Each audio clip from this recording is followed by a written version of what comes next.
Take two, okay? 3, 2, go. The following Waconda Community Network news and sports program was recorded Tuesday, October 28th, 2013, in our studio at Lakeside High School in Downs, Kansas. If you'd like to purchase a copy of this program or any other WCN program, contact Mary Fisher Rotman at 785-454-3332. Welcome to this edition of the Waconda Community Network News and Sports. I'm Katie Sullivan with Sierra Singer. It's called Moonlight Madness and appears like Charlie Brown's Great Pumpkin Halloween Week in Downs. Courtney Schoen was there and shopped and shopped and shopped. Not yet, Katie. It was a cold, drizzly evening and the streets were filled with cars, waiting to show all the great buys from the businesses. The little kids in town and the surrounding towns come to Downs every year on the week of Halloween to show their costumes. The Downs Chamber puts on the event every year for the kids. The event is known as Moonlight Madness. Generally, downtown merchants are happy with this year's turnout. As you can see, there are lots of great deals, none of which were lost on me. Courtney Schoen, reporting for Waconda Community Network News. 2 more academic awards for the USD 272 school district. I got the opportunity to talk to the teachers and principal who will represent the district at the award ceremony in November. As academic awards go, the teachers in the Waconda USD 272 school district are no strangers. The list of state and national awards collected by the primarily blue-collar school district goes on and on. The latest, 2 challenge awards that will be presented to the district next month in Junction City by the Confidence in Kansas Public Education Task Force. The awards recognize Lakeside Intermediate School for its performance on the 6th grade reading assessment and Lakeside Elementary at Glen Elder for its performance on 3rd grade math assessment. To win a challenge award, students must score high on core subject testing and also qualify based on socioeconomic factors, such as a percentage of the free or reduced price lunches. Jim Giesbrecht, the principal of both Lakeside Intermediate and Lakeside Elementary at Glen Elder, says teacher-student interaction is key. I always see teachers interacting with the students on a constant basis. There's no sitting behind the desk and lecturing and just getting by. They get up and they get out there and they work with the students when they need help, and they are always amongst the students and helping with their learning. Lakeside Intermediate School math instructor Lynn Wacker says students have to believe that learning is fun. I say over and over to the kids, every math problem is easy once you learn how to do it. So we just don't ever come in with the idea that we're not going to get it. We're going to get it. And once we understand the problem, we are going to enjoy it, because I try to make it simple enough that they can all understand, and once they understand and their light bulb comes on, then they think it's fun. They think it's a fun game, not a tough math problem that you're never going to get. 3rd grade teacher at Lakeside Elementary School in Glen Elder, Carolee Wiles, says learning is a team effort. Well, I try to let kids know that that we're a team in here and we're working together and we all succeed together. And if we fail, we are going to find a way to succeed. We're going to try again. We're going to keep working. And we are a team. We have a wonderful group of kids to work with. They're easy to inspire because they want to do well. Their parents want them to do well. Wacker and Wiles will be attending the Challenge Awards recognition dinner, which takes place Wednesday, November 13th. They'll be in good company. Members of the Kansas State Board of Education will be there to present the Challenge Awards to the district. Lots of historic places in Tipton, but which ones are at the top of the list? Blaine Hake explains. For years, it has been known that a picture is worth 1,000 words. But today, we're focusing on one word, Tipton. Our team of reporters has scoured the town looking for that one special photo that best personifies where we live. From an extensive collection of photos, we have narrowed it down to 5, and now it's up to you, the viewer, to help us choose. The contestants are: number 1, the Great Plains Tipton plant; number 2, the 3-story brick high school building and elevator; Number 3, the downtown area and the water tower. Number 4, St. Boniface Catholic Church. And number 5, the annual Tipton Picnic. Your job is to email ttoney@wilsoncom.us and tell us which photo you think best personifies Tipton. There will also be ballot boxes set up at local Tipton businesses throughout the month of November, in which you can cast your vote. The final results will be broadcast on Waconda Community Network News. The winner will be named in early December. Reporting for Waconda Community Network News, I'm Lyndon Hake. Students from Lakeside High School recently attended an eco-meet in Junction City. Miranda Swartz beat the bushes for the story.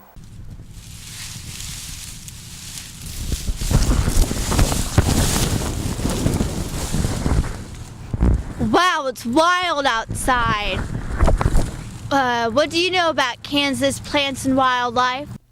4 students from Lakeside High School attended a wildlife event where they studied and learned about Kansas plants and wildlife. It was held at Wilson State Park on October 9th. It was called the Eco Meet.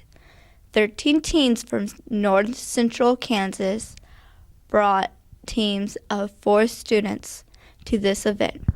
There was 2 single events and 2 team events. In the contest, the students that went from Lakeside wore Jacob Long, Shaylee Miller, Brendan Damon, and Ambrosia Beard, 2 juniors and 2 sophomores. Ambrosia Beard has this to say about the event. Well, it started out with a scavenger hunt, and then we collected like all the sorts of the trees that we could find of Kansas and all of the plants and insects, and we gathered them in a bag. And when we were finished, we got to the table and the wildlife people asked us to identify each plant we had. And if we got them correct, then they scored it, and then if we got it wrong, then it was a 0 on our paper. The best thing that I learned was about the different type of animals that they have in Kansas, such as the skunks. Like they have spotted skunks, line skunks. The science teacher, Mrs. Jones, attended the event with the students. I'm Miranda Swartz, reporting from Waconda Community Network News. The Honor Society and Stuco played host to a blood drive October 25th. Members helped. The blood drive was a success, easily exceeding the goal of 45. Kennedy Walsh takes an in-depth look at the blood drive in our Spotlight segment following the news and sports program. The fall sports season is quickly coming to an end, Sierra. It's been hard for the Lakeside boys to keep their enthusiasm up when their last 3 weeks have been pointed twice and nearly pointed in the 3rd game, but they have, and they can salvage a rebuilding season with a win at Wakefield for their last game. Coach Tegmeyer talks to us about their last game of the season. A key factor will be the experience the underclassmen have gained so far this season. It depends on, doesn't really depend on anything. You always want to win your last game of the year, whether you're obviously going to the state playoffs or you're not making the playoffs. You always want to end the season on a high note and win your last game of the year. Definitely helped out a lot for next year. Now we kind of know what to expect. Kids can just kind of know what the varsity game is like, and they just should be a little more experienced, a little more confident going into next year. On October 11th, the Lakeside boys went on the road to Pike Valley for a tough loss of 48-12. On the 18th, the boys played Rock Hills at home. Senior Sage Schlafly was a leader on the field for the Knights, but it just wasn't enough to come out with a win. Rock Hills won 74-24. They went on the road to Tipton the 25th for a tough battle. They lost 58-12. The Wakefield game will be on October 31st. It was an emotional and heartbreaking end to the regular season for the Lakeside Lady Knights volleyball team. Courtney Schoen tells us why the gym was rocking on Parents' Night. It was the last home game of the season and an emotional game for the Lady Knights. Lakeside crowd and the visiting team's crowd took the noise level in the gym to deafening heights. In the first match of the evening, the Lady Knights got revenge on the Wilson Dragons after a previous loss to them. The outcome was in the Lady Knights' favor, ending with a score of 25-16 and 25-14. The second match of the night, the Lady Knights played close games with the Thunder Ridge Longhorns, ending with scores of 25-23 and 25-19. One of the reasons the gym was rocking was the celebration of senior night. Cheerleaders, and most importantly, the base of our family. Not every game or practice is ideal, but you keep working, you keep fighting, and you don't give up. That, ladies, is what I wanted to teach you. As a team, as a family, you can accomplish anything you put your minds to. You have proven that time and time again. Take a look at the girl next to you. That is who you have fought for, who you are fighting for. In the future, I know that each of you will accomplish amazing things. Thank you for letting me be a part of something so very special. Thank you for letting me be a part of your family. Pride over pain. LPT started with you, ladies. You have left your tattoos on this town. Forever, your coach. It was clear that Coach Paula Newland has a special relationship with her players, especially the seniors. When I came into the program, I wanted to try to instill the one team, one family concept, and I believe that we absolutely have that. I have 9 daughters in those seniors, and it's going to be very sad to watch them leave. The Lakeside and Thunder Ridge fans got into the match between the Lady Knights and the Lady Longhorns, something Coach Newland said got her players fired up. I was extremely proud. It was frustrating to drop that game to them because the girls worked so hard, but pride has been my emotion with these ladies for 3 years now. I am very excited for Sub-State. When the going gets tough, these girls get going, and it looks really promising. I'm very excited for Saturday. Sub-State was just a miniature look at the season for the Lady Knights, ending up just short of their goal. The Lady Knights placed second at the Sub-State, winning against Osborne 25-20, 14-25, and 27-25, and ending up just short to the Pike Valley Panthers 25-16 and 25-21.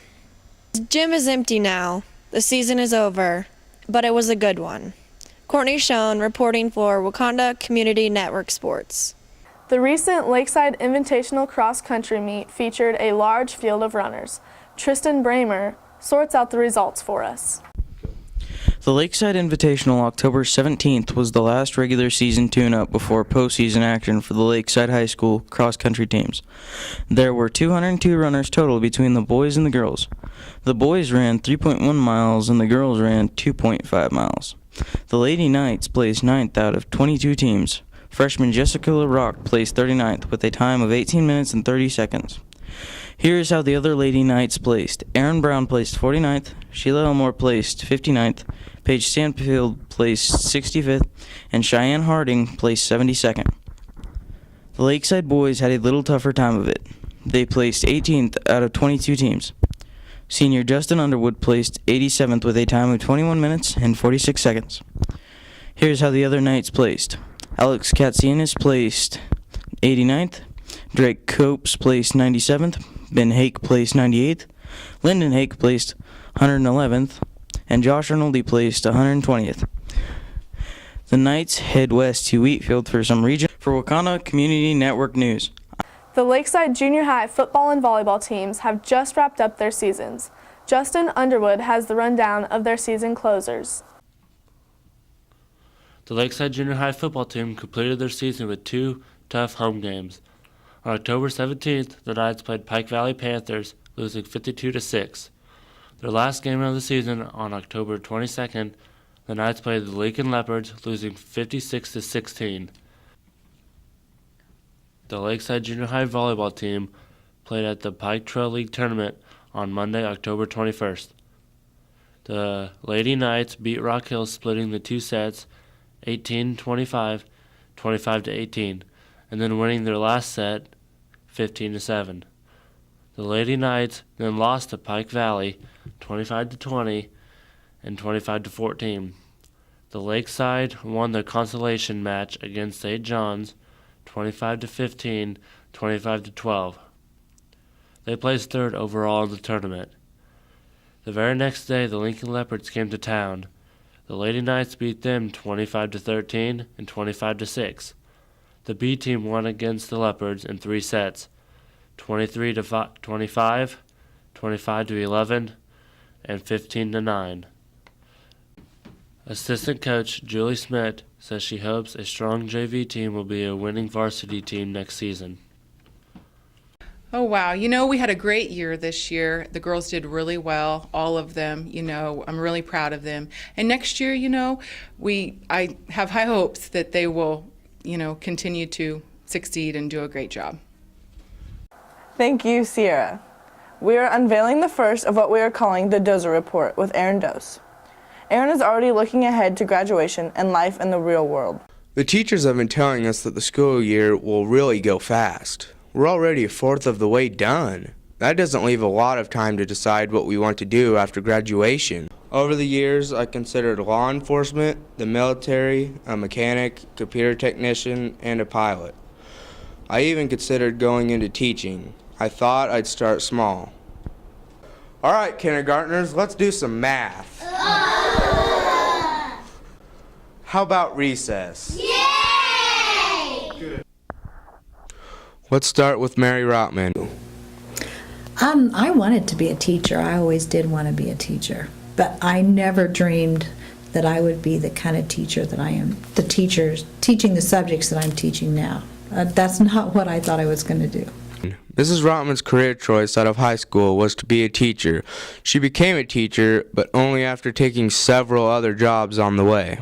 I also talked to District Marketing Director Mike Schrant, who spent 25 years in the classroom as a teacher and administrator. I liked athletics a lot, so I thought I would be a sportscaster. That was even looked into a technical school to go to for broadcasting. English teacher Judy Gasper wanted to be a teacher, a math teacher. Well, even though I'd always wanted to be a teacher, I thought I wanted to be a math teacher first. And then I had the opportunity as a senior in high school to be an elementary teacher's aide in a 6th grade classroom. And I decided that was what I wanted to do. So then when I went to college, I went into elementary education. And finally, one of the younger teachers at Lakeside High School, math teacher Drew Dusky. When I was a senior, I initially planned to go to K-State and do civil engineering, and I actually graduated from K-State at one point in time with a civil engineering degree. Did your plans turn out the way you expected? No, they obviously didn't turn out as I expected because I'm now a math teacher at Lakeside High. What I learned is that what we think we want to be in life is not always what we end up being, or not a straight shot to get there. The point of the story is to give me and my fellow seniors an insight into our possible futures. Whatever life decisions we make, it has to start with an idea into what we want to do in life. Right now, we have about 7 months before we take that first big step into adulthood. One last thought, hopefully we will leave something behind for the students who come after us. I wonder if they'll even remember us. I hope our memory doesn't fade away. Very good. That's it. Go. Reporting for WCN, I'm Aaron Dose for the Dozer Report. Thanks for watching this edition of WCN News and Sports. We hope you will stay with us for Spotlight with Kennedy Walsh. Her spotlight is on the recent blood drive held at Lakeside High School. Her special guest is Savannah Brush. For Sierra Singer, I'm Katie Sullivan. Join us next time.